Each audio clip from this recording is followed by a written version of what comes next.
5. Primera meditación sobre una realidad que escamotea su definición. Me acuerdo de un inefable Kan, digno de los mejores maestros del Zen, pero procedente de la imaginación popular penibética. Es la respuesta de aquel individuo a quien preguntaron en qué creía. Yo, gracias a Dios, soy ateo. La traigo a la memoria a propósito de tanta gente que, aún hoy, niega la realidad de los fenómenos paranormales o pretende ignorarlos. Gente que, cuando se habla o se lee o se oye de casos referentes al fenómeno ovni, por ejemplo, sigue afirmando que eso es como el Yeti o el monstruo del lago Ness, que llenan columnas de la prensa y minutos de radio en épocas en que escasean las noticias, pero que, en realidad, se trata únicamente de alucinaciones individuales o colectivas, puramente subjetivas, o de confusiones o de visiones de gente con taras mentales, momentáneas o permanentes, o lo que es peor, consecuencia de afanes publicitarios de determinados individuos que pretenden reclamar así, a toda costa, su parcela correspondiente de atención por parte de la sociedad o de los medios informativos. No me cabe la menor duda de que tal tipo de entes existen. Pero tengo la impresión de que, a pesar de su engaño evidente a la sociedad, voluntario o patológico, la mentira que inventan o la alucinación que sufren no es en modo alguno la causa de la tremenda expansión del fenómeno, sino precisamente la consecuencia de su realidad misma. Un loco puede creerse, pongamos por caso, Napoleón o Pío XII, pero sería de todo punto imposible su alucinación si Bonaparte o el Papa Pacelli no hubieran tenido una existencia real.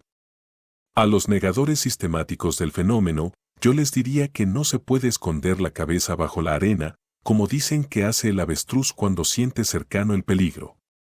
Lo que hay que hacer es tratar de verlo en su real dimensionalidad y, si es posible, hacerle frente.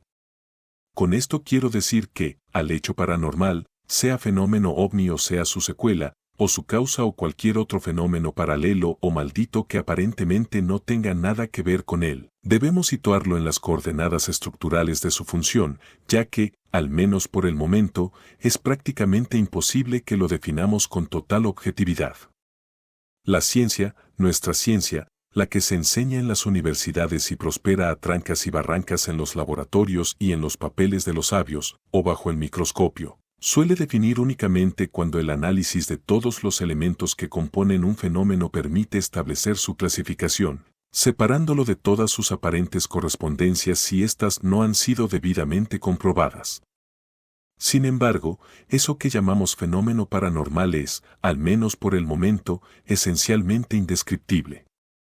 Nadie ha podido encajarlo en los parámetros de la ciencia y de la lógica. Es imprevisible, tanto en sus reacciones como en las circunstancias que provocan su aparición.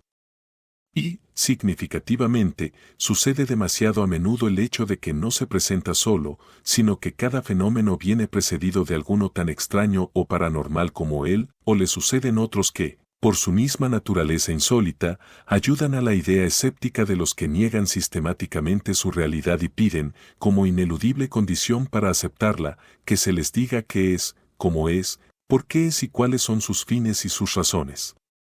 El fenómeno está ahí. Así, sin más. Aparece y desaparece, condiciona y despierta polémica, se le afirma y se le niega.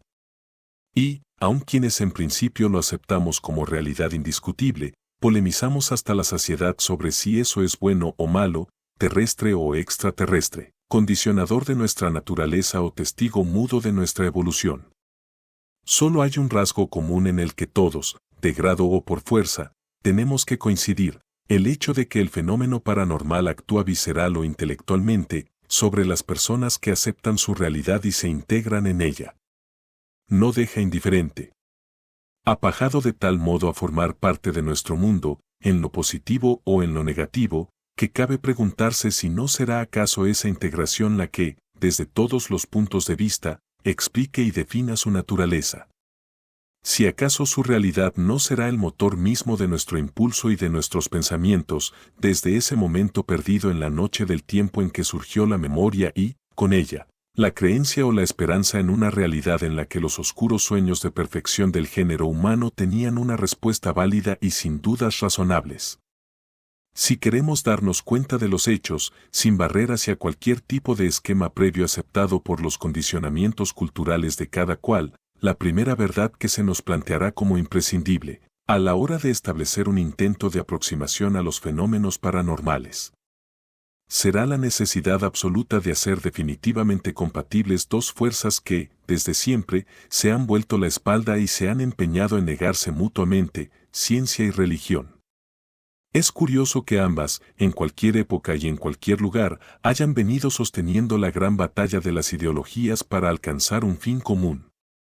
Es más que curioso que el progreso cíclico de cada uno de estos modos de alcanzar, o buscar, la realidad, haya tenido que producirse siempre en detrimento del otro, cantándose victorias pírricas cada vez que la ciencia creía vencer un artículo de Teo, cada vez que un dogma anatematizaba un teorema. Es significativo, en fin, que ambas hayan intentado secularmente tirar del género humano hacia su propio campo, mentalizando respectivamente el intelecto y los impulsos primarios del espíritu, sin caer en la cuenta de que el ser humano constituye en sí mismo, incluso como género, una unidad en la que instintos, pensamientos, afanes, deseos, miedos y esperanzas tienden a un solo fin, el conocimiento exacto del lugar que ocupamos en el concierto cósmico. Y da la casualidad de que, en ese mismo fin, se encuentra la meta común de eso que llamamos ciencia y de esa otra cosa que denominamos religión. En este contexto de guerra secular por la conquista de la confianza humana, el fenómeno ovni y todas las manifestaciones de lo que llamamos paranormal desafían los módulos establecidos por la ciencia y, a la vez, ponen en entredicho las sublimes verdades religiosas, calzándolas con zapatillas y haciéndolas descender a los más inmediatos planos de la conciencia. Hoy, cualquier ateo oficial puede observar luces que bajan de los cielos, sin que tales visiones impliquen necesariamente una ruidosa conversión y una vida ulterior dedicada a la oración y a la caridad. Hoy también, los prodigios se acumulan, sin que tengan que levantarse santuarios para glorificar la intervención de seres celestiales, cuya presencia habría sido imprescindible para explicar de modo ortodoxo algo que rompe sin paliativos las leyes aceptadas secularmente por el hombre. Ante hechos que no admiten explicación, la ciencia calla o niega, la religión divaga y reclama tímidamente la vuelta al estado primigenio de inocencia y de fe. Pero ni una ni otra parecen dispuestas a admitir que tales fenómenos ponen en entredicho su rivalidad eterna y que el hombre, ante unas verdades patentes que le son sistemáticamente negadas, comienza a fabricarse una tercera vía que, si no le explica nada, le justifica al menos existencialmente una trascendencia que ni ciencia ni religión oficiales han sabido manipular a su conveniencia. Admitamos, al menos, que esta situación entraña el peligro de una aparentemente nueva manipulación del hombre. Y digo ahora eso de aparentemente con el convencimiento de que tal manipulación viene de muy lejos. Y con la sospecha fundada de que lo que ahora nos empeñamos en encasillar, para tratar de que su digestión no sea más soportable, es exactamente lo mismo que ha movido siempre al género humano en sus manifestaciones trascendentes, en sus escapadas de la vida puramente vegetativa, hacia planos desconocidos, esperados y temidos a la vez, de lo inalcanzable.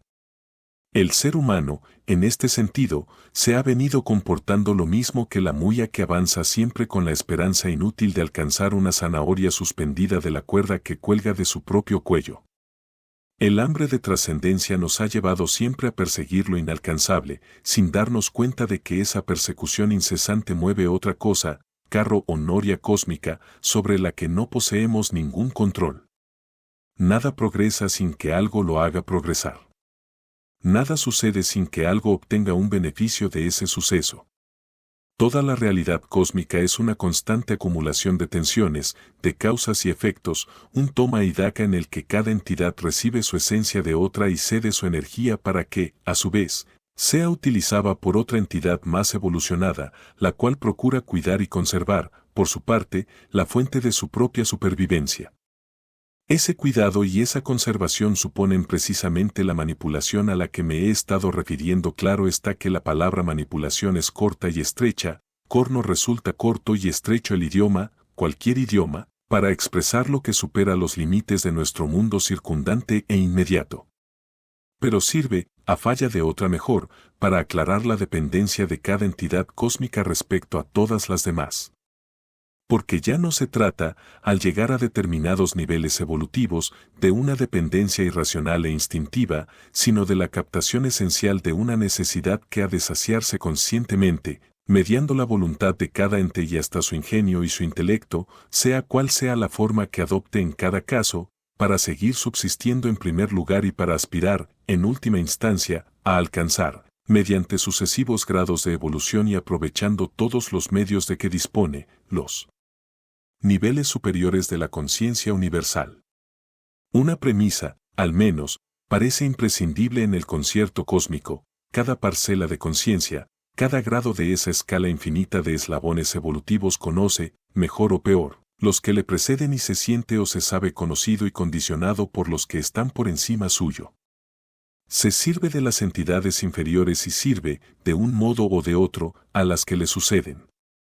El error, nuestro error, está en que, sabiendo que hay, hasta llegar al hombre corriente y moliente, una multitud de estadios de evolución, tengamos la conciencia programada a no reconocer después de nosotros más que una entidad suprema sobre la que acumulamos todos los grados que suponemos nos faltan para acceder a la realidad última de su infinitud.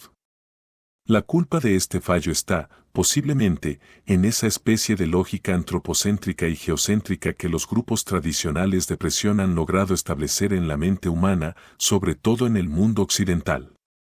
Es una culpa paralela, aunque esta vez a niveles cósmicos, a determinados esquemas sociales, políticos, económicos y morales que nos han sido implantados y sobre los que nos hemos movido secularmente, el establecimiento de escalas de valores pretendidamente absolutos, instituidas desde el poder hacia la opresión. Pero también forma parte de nuestra propia naturaleza sensorial y biológica, que tiende a establecer en todo cuanto nos rodea la eterna dicotomía que, en determinados casos, llega a aflorar incluso como forma religiosa evolucionada. La realidad, para el ser humano, está compuesta como una pirámide escalonada en la que nosotros ocuparíamos la cúspide, abarcando todo cuanto sube hasta nuestros pies y con el convencimiento de que, por encima nuestro, todo el inmenso cielo pertenece a una sola divinidad protectora que nos abarca y nos integra en su infinitud única e indivisible. En este sentido, tendemos a considerar que esa divinidad, reconocida o negada, creadora y destructora, señora de la vida y de la muerte, reúne en grado infinito en su esencia todo lo que nos han hecho considerar positivo, bueno y bello, de nuestro esquema dualista. Con ello, insensiblemente, la limitamos, porque sentimos la necesidad paralela de suponer otra divinidad que asuma cuanto de aparentemente negativo nos llega de más allá de nuestras fronteras conscientes. Pero, aún así, con este esquema programado e inalterable que han creado precisamente los sentidos a través de los cuales contemplamos nuestro entorno, eso que llamamos realidad, existe un inmenso vacío entre la infinitud imaginada o presentida y lo inmediatamente superior a nosotros, que sobre estar prácticamente a nuestro alcance, ya está fuera del alcance de nuestra comprensión, de nuestra definición y de nuestro análisis, y hasta de nuestro juicio. Echamos entonces mano de los libros sagrados de cualquier credo y lo que alcanzamos a ver, si no somos capaces de encontrar y desentrañar su simbolismo, es apenas un torpe proceso de antropomorfización de lo divino, que empieza a acercarse peligrosamente a sus criaturas para hacer patente una realidad que maldita la falta que le debería hacer mostrar. Esa aparente manifestación divina juega muy a menudo con el ser humano, le ofrece la ocasión de verla, de tocarla, o de oírla.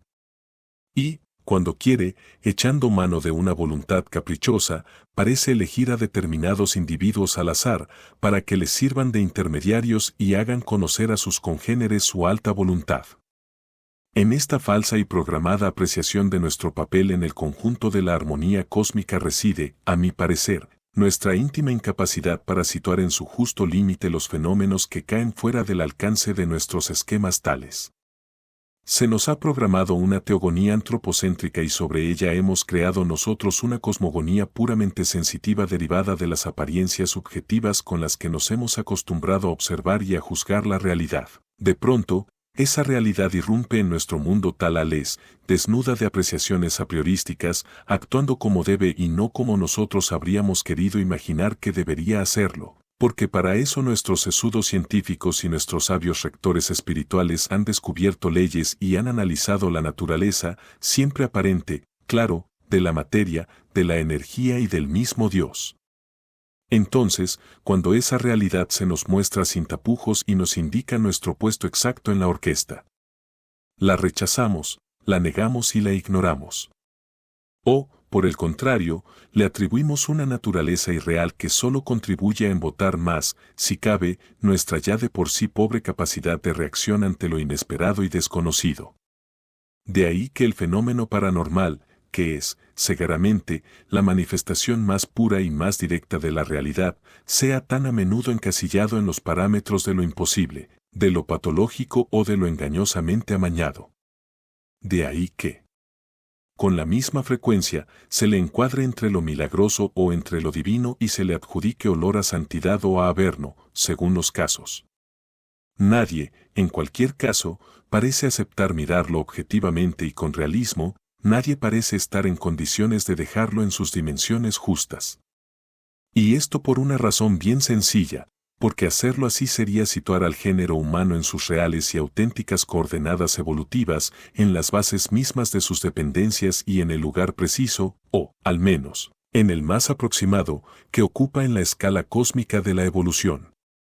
Creo que, si fuéramos realmente capaces de escapar del dictado paralelo de nuestros sentidos y de la mentalización secular a que nos han tenido sujetos los omnipotentes poderes de la ciencia y los grupos de presión espiritual que invaden mentes y voluntades, empezaríamos a estar en condiciones de acceder a nuestra propia evolución.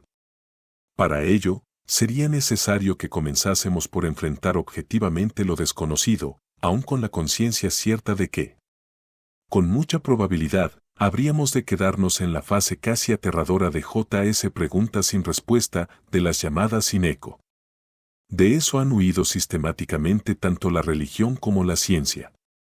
Y siguen huyendo, porque ese enfrentamiento a tumba abierta sería, así lo creen científicos y pontífices, y digo yo que estarán en lo cierto, la respuesta ciega e inapelable a su esencial inviabilidad y la piedra de toque que desnudaría la falsedad de un prestigio que solo ellos se han adjudicado.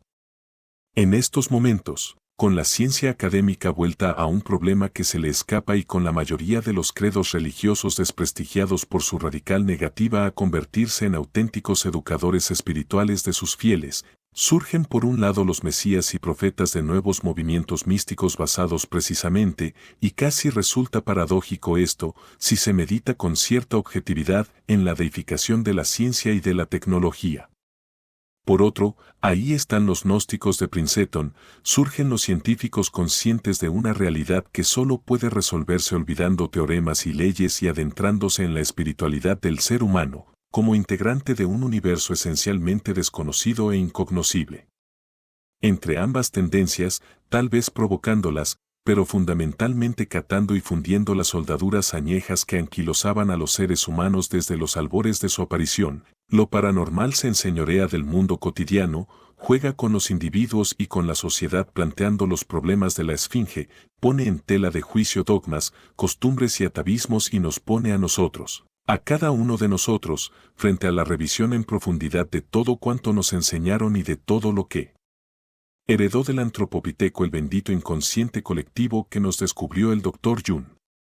Se hace posible y hasta corriente lo absurdo, lógico lo impensable, y se resquebrajan unos principios en los que nos habían hecho creer a pies juntillas.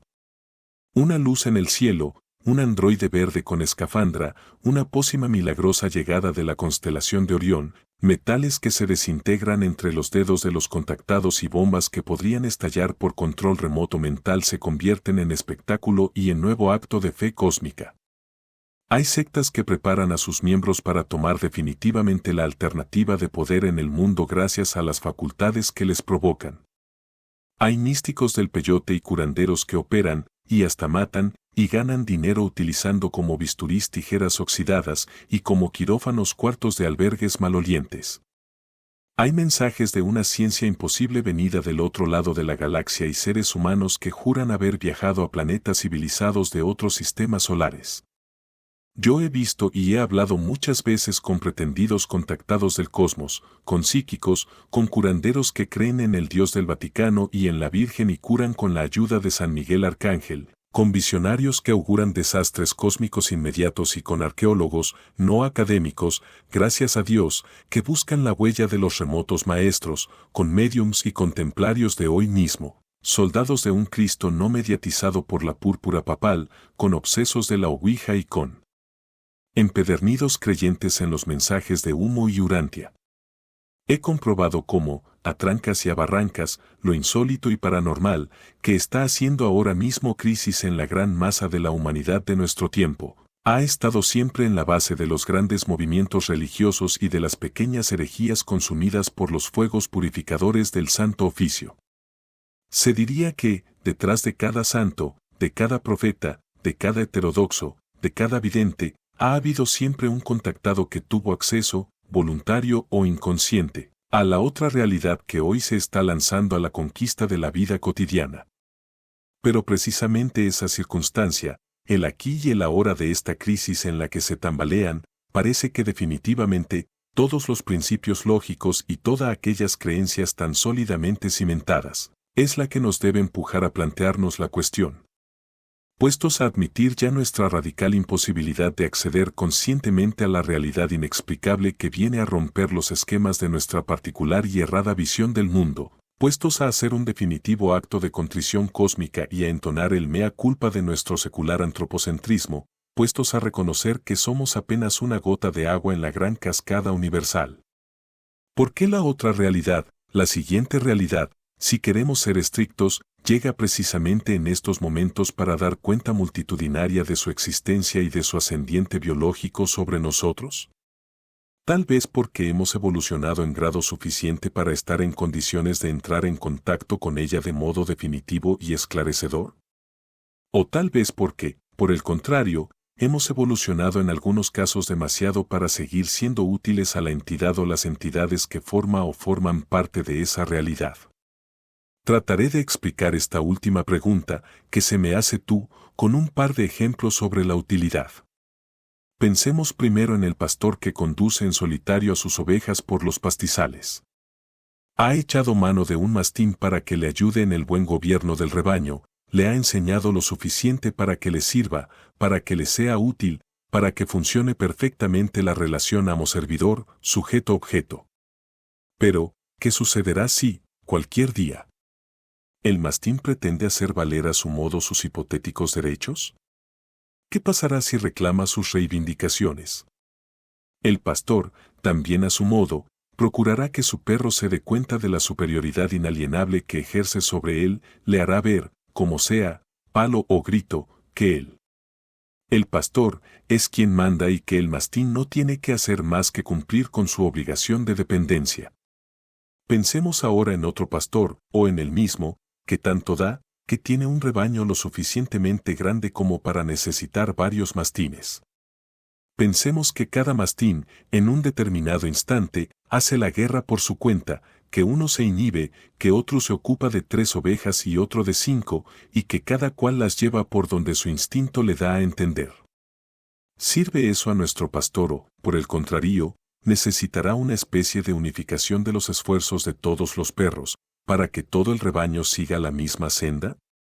Si trasladamos estos ejemplos a nuestro mundo, en la circunstancia precisa que estamos viviendo, aquí y ahora, comprobaremos cómo, por un lado, el ser humano ha vuelto la espalda a la dependencia secular que le llevó en épocas inmediatas a eso que se llama fe, sacrificio, penitencia y hasta oración. Y cómo, por otro lado, han comenzado a surgir, por todas las latitudes, focos atomizados de creencias que reúnen pequeños grupos de adeptos en los que lo mismo surge la vertiente satánica, Guyana, Manzón, que la angélica o virginal, Palmar de Troya, Garabandal, o la neutra, Siragusa, María Sabina. En cualquier caso, los dioses se multiplican, extraterrestres, ortodoxos, arcángeles, fuerzas luciferinas u hongos alucinógenos, creando una lógica confusión que solo puede conducir a la indiferencia de aquellos, siempre mayoría, que no se sienten de ninguna manera implicados en ese determinado y concreto culto, en esa secta o en esa escuela. En medio de tal contexto, surgen, y es lógico que surjan, las relaciones artificialmente adaptadas a las circunstancias particulares de cada grupo. Y de ese modo, Jesucristo es visto a menudo como extraterrestre. Los libélanos son contemplados a la luz de las hipotéticas razas raíces o de las tribus perdidas de Israel, y hay infinidad de identificaciones gratuitas o forzadas e inúmeras y penosas búsquedas hacia una justificación, particular o exclusiva, basada, siempre o casi, en la tradición primigenia que parece unirlo todo en una conciencia ancestral única, que luego, lo mismo que la Torre de Babel, se escindió en parcelas ya definitivamente enemistadas e irreconciliables. Nosotros, como seres humanos que somos y como entes civilizados que pretendemos ser, consideramos como máxima prueba de nuestra evolución el hecho de proclamar decididamente la libertad, tanto a niveles individuales como colectivos, el hecho de dejar que cada cual busque su camino y que, a través de él, si es que puede, encuentre su salvación o su trascendencia, su realización. Ahora bien, con esa idea, ciertamente bellísima, pero al mismo tiempo con la práctica que hacemos de ella, ¿no estaremos acaso rompiendo el mecanismo evolutivo mismo, por no ser lúcidamente conscientes de los límites cósmicos de la libertad y, más aún, del significado auténtico del concepto? Por supuesto, estoy haciéndome preguntas en voz alta, pero son preguntas que no exigen respuesta, sino reflexión. Una reflexión que tendría que comenzar por plantearnos el grado real de esa evolución que reivindicamos, puesto que de lo único que podemos ciertamente enorgullecemos es de haber creado en torno nuestro, y en gran parte gracias a las ciencias y a las religiones establecidas y secularmente empeñadas en manipular al hombre en vez de servirle, un galimatías tecnológico y maquinístico que solo sirve para fomentar nuestra dependencia y perder, en sus aras, esa misma libertad que venimos exigiendo. Esta es, en realidad, la situación humanística que hace crisis en nuestro momento. ¿Por qué, pues, no partir de la idea de que tiene que existir una relación entre ella y la eclosión masiva y multitudinaria de todos los fenómenos paranormales? ¿Por qué no aceptar, desde el principio, que esas naves absurdas que aparecen en el cielo o desde el fondo de las aguas y esos hechos malditamente fortianos que empiezan casi a formar parte de nuestra vida cotidiana, son las tarjetas de visita con la que se anuncia sin tapujos la siguiente realidad?